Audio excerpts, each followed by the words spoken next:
Ram Charan game changer Dallas event ఇప్పుడు hot టాపిక్గా మారిన సంగతి తెలిసిందే.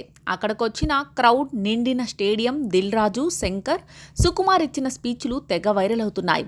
ఇక రామ్ చరణ్ మాట్లాడుతూ తన టీం గురించి బాగానే మాట్లాడాడు. గెస్టుగా వచ్చిన సుకుమార్ గురించి స్పెషల్గా మాట్లాడాడు.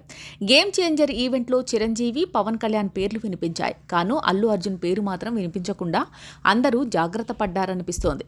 చివరకు రామ్ చరణ్ సైతం బన్నీ పేరు చెప్పలేదు. సుకుమార్ గురించి చెబుతూ పుష్ప 2 గురించి కూడా మాట్లాడాడు. పుష్ప 2 పెద్ద విజయాన్ని సాధించింది అని అన్నాడు. కానీ బన్నీ పేరు మాత్రం ఎత్తలేదు. సుకుమార్ను గొప్పగా పొగిడేశాడు చెర్రీ. సుక్కు కూడా చరణ్ను పొగిడేశాడు. రంగస్థలం సినిమాకే జాతీయ అవార్డు వస్తుందని చరణ్ గురించి సుకుమార్ అనుకున్నాడట. గేమ్ చేంజర్ క్లైమాక్స్లో రామ్ చరణ్ నటన చూసిన తర్వాత ఈసారి జాతీయ అవార్డు పక్కా వస్తుందని ఫిక్స్ అయ్యాడట సుక్కు.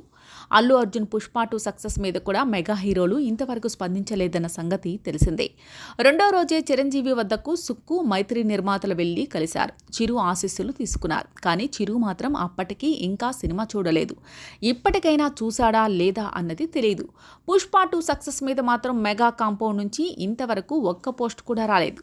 ఫ్యామిలీ మెంబర్లు కాబట్టి వాట్సాప్ ఫోన్లో విషెస్ చెప్పి ఉండొచ్చని ఇంకొందరు అంటున్నారు. మొత్తానికి రామ్ చరణ్ అయితే ఇలా పుష్ప 2 సక్సెస్ మీద అయితే స్పందించాడు.